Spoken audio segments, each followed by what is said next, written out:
ಈಗ ಮೊದಲನೇದಾಗಿ ನಾನು ಅವಿರೋಧ ಆಯ್ಕೆ ಮಾಡಿರೋದಕ್ಕೆ ನಮ್ಮ ಎಲ್ಲ 31 ನಗರಸಭಾ ಸದಸ್ಯರಿಗೆ ಹೃತ್ಪೂರ್ವಕವಾದಂಥ ಅಭಿನಂದನೆಗಳನ್ನ ಸಲ್ಲಿಸೋಕ್ಕೆ ಬಯಸ್ತೇನೆ. ಮತ್ತು ನಮ್ಮ ಕಾಂಗ್ರೆಸ್ ಪಕ್ಷ, ನಮ್ಮ ಡಿ ಕೆ ಶಿವಕುಮಾರ್ ಅವರು, ಡಿ ಕೆ ಸುರೇಶ್ ಅವರು, ಕಾಂಗ್ರೆಸ್ ಪಕ್ಷದ ಎಲ್ಲ ಮುಖಂಡರು ಎಲ್ಲರೂ, ನಮ್ಮ ಶಾಸಕರು, ಇನ್ನು ಮಿಕ್ಕಿದ ಜಿಲ್ಲಾ ಕಾಂಗ್ರೆಸ್ ಅಧ್ಯಕ್ಷರು, CM ಲಿಂಗಪ್ಪನವರು ಎಲ್ಲರೂ ಸೇರಿ ಒಂದು ಅವಕಾಶ ಕಲ್ಪಿಸ್ಕೊಟ್ಟಿದ್ದಾರೆ. ನಮ್ಮ ರಾಮನಗರ ನಗರಸಭೆ ನಮಗೆ ಸಾಕಷ್ಟು ಸವಾಲುಗಳಿದ್ದಾವೆ. ರಾಮನಗರನೇ ಅಂತಲ್ಲ, ಯಾವುದೇ ನಗರಸಭೆಗಳಲ್ಲೂ ಕೂಡ ಮೂಗು ಇರೋ ತನಕ ನೆಗಡಿ ತಪ್ಪಿಲ್ಲ ಅಂತ ಒಂದು ನಾಣ್ಣುಡಿ ಏನಿದೆಯೋ ಆ ರೀತಿ ಯಾವುದೇ ಸ್ಥಳೀಯ ಸಂಸ್ಥೆಗಳಲ್ಲಿ ಪ್ರತಿನಿತ್ಯ ಒಂದು ಸವಾಲು.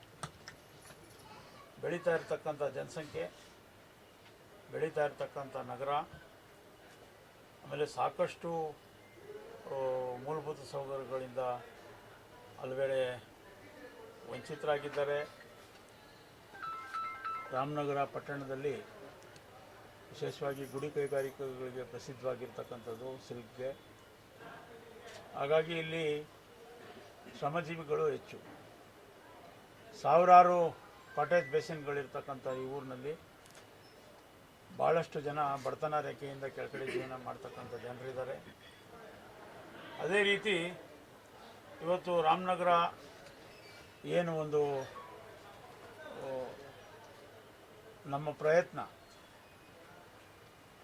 ರಾಜ್ಯದಲ್ಲೇ ಒಂದು ಮಾದರಿ ನಗರಸಭೆಯನ್ನಾಗಿ ಮಾಡಬೇಕು ಅನ್ನೋ ಒಂದು ಪ್ರಯತ್ನವನ್ನು ನಾವು ಪ್ರಾರಂಭ ಮಾಡ್ತೀವಿ. ರಾಮನಗರ ನಗರದ ನಾಗರಿಕರಿಗೆ ನಾವು ಎಲ್ಲ ರೀತಿಯ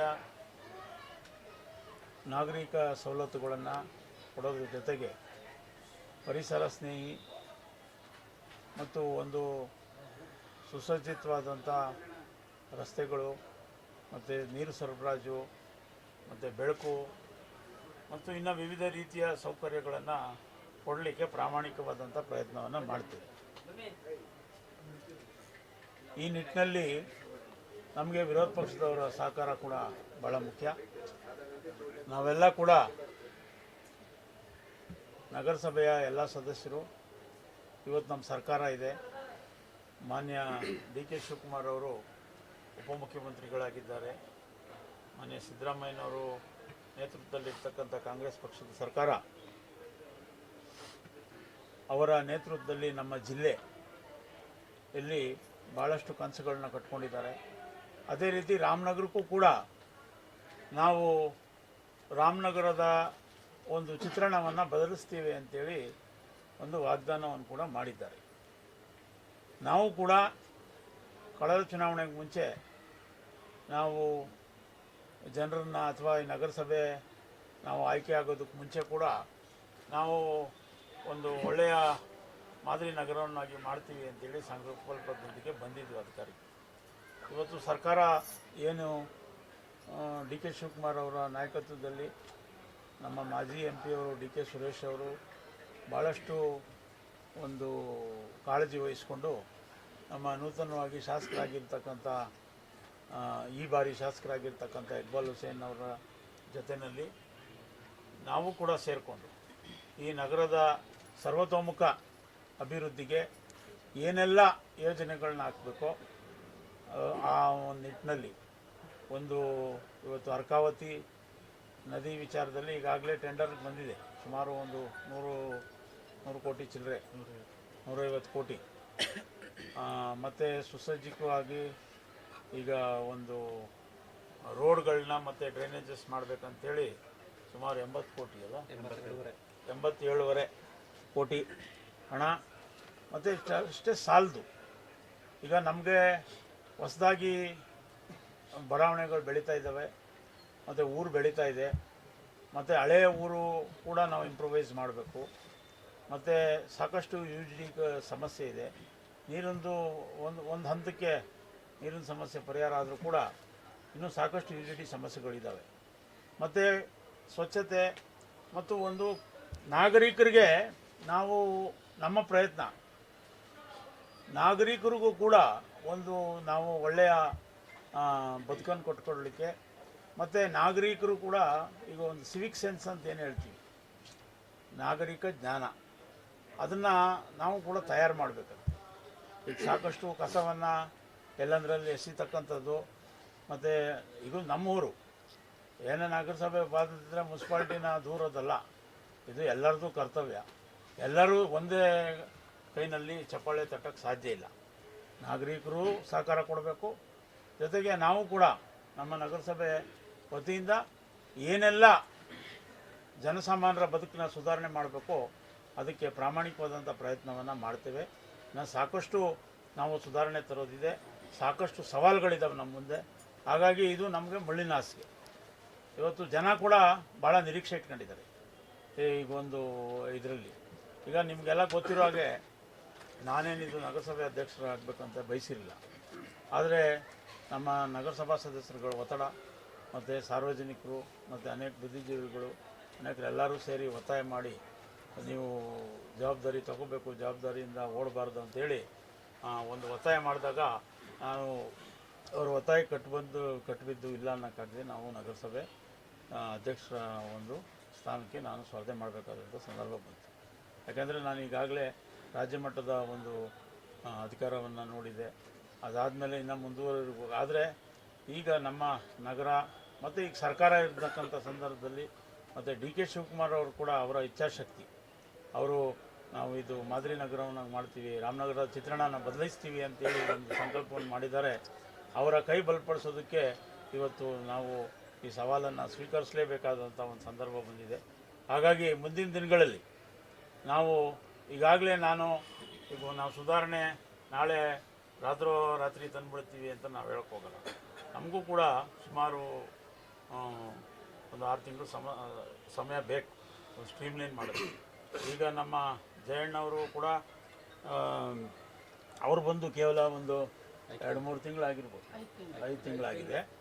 ಹಾಗಾಗಿ ನಾವು ಅವರ ಒಂದು ಸೇವೆಯನ್ನು ನಾವು ಉಪಯೋಗಿಸ್ಕೊಂಡು ಎಲ್ಲ ಆಡಳಿತ ವರ್ಗದವರು ಕೂಡ ಆಡಳಿತ ವರ್ಗದಲ್ಲಿ ಇನ್ನೂ ಸ್ವಲ್ಪ ಒಂದು ಎಚ್ಚರಿಕೆಯಾಗಿ ಜಾಗೃತಿಯನ್ನು ಮೂಡಿಸಿ ನಾವೆಲ್ಲ ಕೂಡ ಎಸೆನ್ಷಿಯಲ್ ಸರ್ವೀಸಸ್, ನಗರಸಭೆ ಅಂದರೆ ಎಸೆನ್ಷಿಯಲ್ ಸರ್ವೀಸಸ್, ನಗರಸಭೆಯಲ್ಲಿ ಕೆಲಸ ಮಾಡ್ತಕ್ಕಂಥ ನೌಕರರು ನಾವು ಸೇವಾ ಮನೋಭಾವದಿಂದ ಇರ್ತಕ್ಕಂಥವ್ರು. ಹಾಗಾಗಿ ನಾವು ಜನರ ಒಂದು ಆಶಯ ಏನಿದೆ, ಅವ್ರ ನಿರೀಕ್ಷೆಗಳೇನಿದೆ, ಅದಕ್ಕೆ ಆ ನಿರೀಕ್ಷೆಗಳಿಗೆ ತಕ್ಕಂಗೆ ಒಂದು ಕೆಲಸ ಮಾಡ್ತಕ್ಕಂಥ ಪ್ರಾಮಾಣಿಕವಾದಂಥ ಪ್ರಯತ್ನವನ್ನು ಮಾಡ್ತೀವಿ ಅಂತ ಈ ಸಂದರ್ಭದಲ್ಲಿ ಹೇಳಲಿಕ್ಕೆ ಬಯಸ್ತೀನಿ. ಈಗ ಒಂದು ನಗರಸಭೆ ಅಂತಂದರೆ ಈಗ ನಮ್ಮಲ್ಲಿ ನಾವು ಸುಮಾರು 2007 ಹಿಂದೆ ನಾನು ನಗರಸಭೆ ಅಧ್ಯಕ್ಷ ಆಗಿ ಸುಮಾರು 16 ವರ್ಷ ಆಯಿತು ಹಿಂದೆ. ಆ ಸಂದರ್ಭದಲ್ಲಿ ನಾವು ಕಸ ಹಾಕೋದಕ್ಕೆ ಒಂದು ಜಾಗವನ್ನು ಹುಡುಕಿಟ್ಟಿದ್ವಿ ಸರ್ಕಾರ. ಆದರೆ ರಾಮನಗರ ಚನ್ನಪಟ್ಟಣ ಒಂದೇ ಕಡೆ ಕಣ್ವಾದ.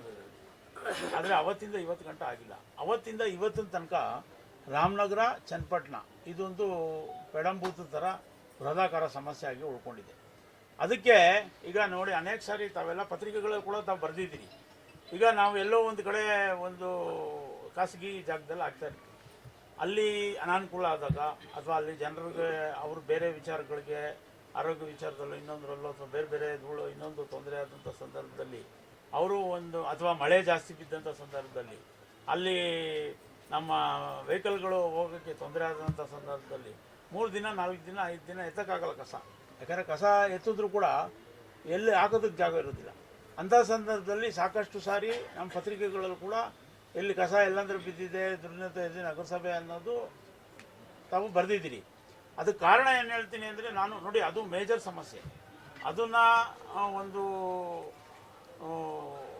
ಸರಿಯಾದ ರೀತಿಯಲ್ಲಿ ಅದಕ್ಕೆ ನಾವು ಪರಿಹಾರ ಹುಡ್ಕೋಬೇಕು. ನಿನ್ನೆ ನಾವು ಸಭೆಗಳಲ್ಲಿ ಮಾತಾಡಿದ್ದೀವಿ, ಮಂತ್ರಿಗಳ ಹತ್ರನೂ ಮಾತಾಡಿದ್ದೀವಿ, ಡಿ.ಸಿ.ಎಮ್ ಹತ್ರನೂ ಎಲ್ಲರ ಹತ್ರ ಮಾತಾಡಿದ್ದೀವಿ ವಿಚಾರದಲ್ಲಿ.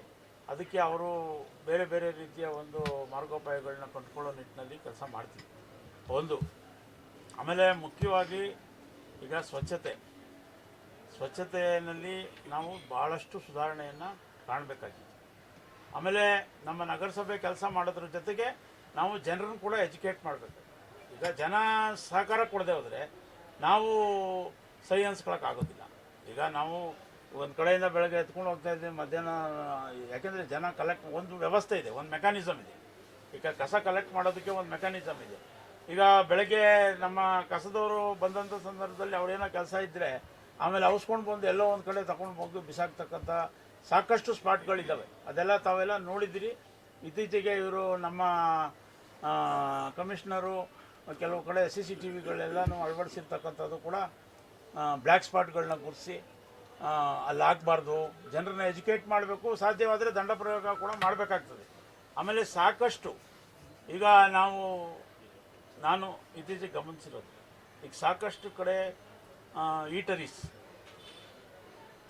ಊಟ ಗಾಡಿ ತಳ್ಳಗಾಡಿಗಳಲ್ಲಿ ಇದರಲ್ಲಿ ಇದೆಲ್ಲ ರೋಡ್ಗಳಲ್ಲಿ ರಸ್ತೆಗಳಲ್ಲಿ ಈಗ ನಾವು ಪೊಲೀಸ್ ಇಲಾಖೆ ಜೊತೆ ಕೂಡ ಅದನ್ನು ಚರ್ಚೆ ಮಾಡಿ ಈಗ ಸಾಕಷ್ಟು ನಾವು ಜನಕ್ಕೆ ಅನಾನುಕೂಲ ಆಗೋದು. ಈಗ 1000 ಜನಕ್ಕೆ ಅನುಕೂಲ ಮಾಡೋ ಸಂದರ್ಭದಲ್ಲಿ 5-10 ಜನಕ್ಕೆ ತೊಂದರೆ ಆಗೋದು ಸಹಜ. ಅಂಥ ಸಂದರ್ಭದಲ್ಲಿ ಒಂದೊಂದು ಸಾರಿ ಆಕ್ರೋಶ ಆಗ್ಬಿಡ್ತದೆ. ಆದರೆ ನಾವು ನಮ್ಮ ಗುರಿ ಮುಟ್ಟಬೇಕಂತಂದರೆ ಅವೆಲ್ಲ ಕೂಡ ಸಹಿಸ್ಕೊಬೇಕಾಗ್ತದೆ. ಆ ನಿಟ್ಟಿನಲ್ಲಿ ಮತ್ತೆ ಈಗ ನಾವು ಪೂರ್ಣ ರಾಮನಗರನ ಬದಲಾವಣೆ ಮಾಡಬೇಕಂದ್ರೆ ಸುಮಾರು ಒಂದು 700-800 1,000 ಕೋಟಿ ತನಕ ಬೇಕು. ಅಷ್ಟು ಹಣವನ್ನು ಒದಗಿಸೋದು ಕಷ್ಟ ಸಾಧ್ಯ. ಆದರೆ ನಾವು ಒಂದು ವಿಶೇಷವಾದಂಥ ಪ್ರಯತ್ನ ಮಾಡಿ ನಮ್ಮ DK ಸಾಹೇಬರು ರಾಮನಗರ ಜಿಲ್ಲೆಯವರೇ ಆಗಿರೋದ್ರಿಂದ ಮತ್ತು ಅವರು ಸರ್ಕಾರದಲ್ಲಿ ಪ್ರಭಾವಿ ಆಗಿರೋದ್ರಿಂದ ಉಪಮುಖ್ಯಮಂತ್ರಿಗಳಾಗಿರೋದ್ರಿಂದ ಅವ್ರನ್ನ ಮತ್ತು ನಮ್ಮ DK ಸುರೇಶ್ ಅವರು ಕೂಡ ಸಾಕಷ್ಟು ಒಂದು ಬದ್ಧತೆ ಇಟ್ಕೊಂಡಿರೋದ್ರಿಂದ ಮತ್ತು ನಮ್ಮ MLA ಅವರು ಕೂಡ ಅವರು ಸಾಕಷ್ಟು ಒಂದು ಕ್ರಿಯಾಶೀಲವಾಗಿ ಕೆಲಸ ಮಾಡ್ತಾ ಇದ್ದಾರೆ. ಆ ನಿಟ್ಟಿನಲ್ಲಿ ನಾವೆಲ್ಲ ಜೊತೆ ಸೇರಿಕೊಂಡು ಒಂದು ಪ್ರಾಮಾಣಿಕವಾದಂಥ ಪ್ರಯತ್ನವನ್ನು ಮಾಡ್ತೇವೆ. ಆಮೇಲೆ ಹೊಸ ಯೋಜನೆಗಳು ಮಾಡೋದಕ್ಕೆ ನಾವು ನಗರಸಭೆಗೆ ನೋಡಿ ಒಂದು ಮೆಕ್ಯಾನಿಸಮ್, ಒಂದು ನಗರಸಭೆ ನಡಿಬೇಕಂದ್ರೆ ಅನುದಾನಗಳ ಜೊತೆಲಿ ನಡಿಬೇಕು. ಮತ್ತು ನಾವು ನಮ್ಮ ಪ್ರಾಪರ್ಟಿ ಟ್ಯಾಕ್ಸ್ಗಳು ಏನು ಕಲೆಕ್ಟ್ ಮಾಡ್ತೀವಿ ಅದನ್ನು ಅದು 100 ಕೋಟಿ 1000 ಕೋಟಿ ಏನಿಲ್ಲ. ಇವತ್ತು ನಗರೋತ್ಥಾನ ಮತ್ತು ಬೇರೆ ಬೇರೆ ಯೋಜನೆಗಳಿಂದ ಈಗ ವಿಶೇಷವಾಗಿ ಈಗ 87 ಕೋಟಿ ನಾವು ತಗೊಂಡಿರೋದು ಸಾಲ. ಅರ್ಥ ಮಾಡ್ಕೊಳ್ಳಿ, ಇದು ಅದೇನು ಫ್ರೀ ಅನುದಾನ ಅಲ್ಲ, ಸಾಲ. KVDC ಅಲ್ಲ, UIDFನಿಂದ ನಾವು ಅದನ್ನು ಸಾಲ ತೆಗೆದುಕೊಂಡು ಅಭಿವೃದ್ಧಿ ಮಾಡ್ತಕ್ಕಂಥ ಒಂದು ಕೆಲಸ ಮಾಡ್ತಾರೆ. ಹಾಗಾಗಿ ನಾವು ಇನ್ನೂ ಸಾಕಷ್ಟು ಯೋಜನೆಗಳನ್ನು ಮತ್ತು ನಗರಸಭೆ ಸ್ವಂತ ಶಕ್ತಿಯಿಂದ ಇನ್ನೂ ಒಂದು ಆರ್ಥಿಕವಾಗಿ ಬಲಾಢ್ಯವಾಗಬೇಕು, ಅದಕ್ಕೂ ಕೂಡ ಮತ್ತು ಯೋಜನೆಗಳನ್ನ ನಡೆಸ್ತೀವಿ. ಆಮೇಲೆ ವಿಶೇಷವಾಗಿ ಇಲ್ಲಿ ಅಲ್ಪಸಂಖ್ಯಾತರು ಪರಿಶಿಷ್ಟ ಜಾತಿ ಪರಿಶಿಷ್ಟ ಪಂಗಡದವರು ಹೆಚ್ಚಾಗಿ ವಾಸ ಮಾಡ್ತಾರೆ. ಅವ್ರಿಗೆ ಸಬಲೀಕರಣ ಮತ್ತು ಮಹಿಳೆಯರಿಗೆ ಈ ನಿಟ್ಟಿನಲ್ಲೆಲ್ಲ ಕೂಡ ನಾವು ಯೋಜನೆಗಳು ರೂಪಿಸಿ ನಗರಸಭೆಯಿಂದ ನಾವು ಸಾಧ್ಯವಾದಷ್ಟು ಏನೆಲ್ಲ ಒಂದು ಅವ್ರನ್ನ ಸಬಲೀಕರಿಸೋದಕ್ಕೆ ಮತ್ತು ಒಂದು ಯಾರು ಬಡತನ ರೇಖೆಯಿಂದ ಕೆಳಗಡೆ ಇರ್ತಕ್ಕಂಥವ್ರಿಗೆ ಮನೆ ಇರ್ಬೋದು, ಮತ್ತು ನಿವೇಶನಗಳಿರ್ಬೋದು, ಮತ್ತು ಏನು ನಮ್ಮ ಸರ್ಕಾರ ಒಂದು ಕಾರ್ಯಕ್ರಮಗಳು ಹಮ್ಮಿಕೊಂಡಿದೆ ಅಥವಾ ಏನು ನಮ್ಮ ಹಿಂದೆ ನಮ್ಮ ಸರ್ಕಾರದವರು ಉಪಮುಖ್ಯಮಂತ್ರಿಗಳು ಸುರೇಶ್ ಅವರು ಮತ್ತು ಇವರು ಮಾತು ಕೊಟ್ಟಿದ್ದಾರೆ, ನಮ್ಮ MLA ಅವರು, ಇವೆಲ್ಲದರೂ ಕೂಡ ಅದನ್ನು ಅನುಷ್ಠಾನಗೊಳಿಸಲಿಕ್ಕೆ ಪ್ರಾಮಾಣಿಕ ಪ್ರಯತ್ನ ಮಾಡ್ತೀವಿ. ಜೊತೆಗೆ ಇವತ್ತು ನಮಗೆ ವಿರೋಧ ಪಕ್ಷದವರು ಕೂಡ ಸಹಕಾರ ಕೊಟ್ಟಿದ್ದಾರೆ. ಈಗ ಇದು ಒಂದು ಒಳ್ಳೆಯ ಸಂಪ್ರದಾಯ. ಯಾಕೆ ಅಂತಂದರೆ ಈಗ ಅವರು ಸಾಂಕೇತಿಕವಾಗಿ ಸ್ಪರ್ಧೆ ಮಾಡೋದ್ರ ಇದ್ರದ್ದು ಬದಲು ನಾವು ಒಂದು ಸಹಕಾರ ಕೊಡೋಣ, ನಗರದಲ್ಲಿ ಜ್ವಲಂತ ಸಮಸ್ಯೆಗಳಿದೆ ಅಂಥೇಳಿ ಅವರು ಒಂದು ಹೆಜ್ಜೆ ಮುಂದೆ ಬಂದಿದ್ದಾರೆ. ನಾವು 2 ಹೆಜ್ಜೆ ಮುಂದೆ ಹೋಗ್ತೀವಿ. ಅವ್ರನ್ನ ವಿಶ್ವಾಸ ತಗೊಂಡು ಅವ್ರ ಜನನೂ ಕೂಡ ವಿಶ್ವಾಸ ತಗೊಂಡು ನಗರದ ಸರ್ವತೋಮುಖ ಅಭಿವೃದ್ಧಿಗೆ ಏನೆಲ್ಲ ಒಂದು ಕೆಲಸವನ್ನು ಮಾಡಬೇಕು ಅದಕ್ಕೆ ಪ್ರಾಮಾಣಿಕವಾದಂಥ ಪ್ರಯತ್ನ ಮಾಡ್ತೀವಿ ಅಂತೇಳಿ ಈ ಸಂದರ್ಭದಲ್ಲಿ ಹೇಳಲಿಕ್ಕೆ ಬಯಸ್ತೀವಿ.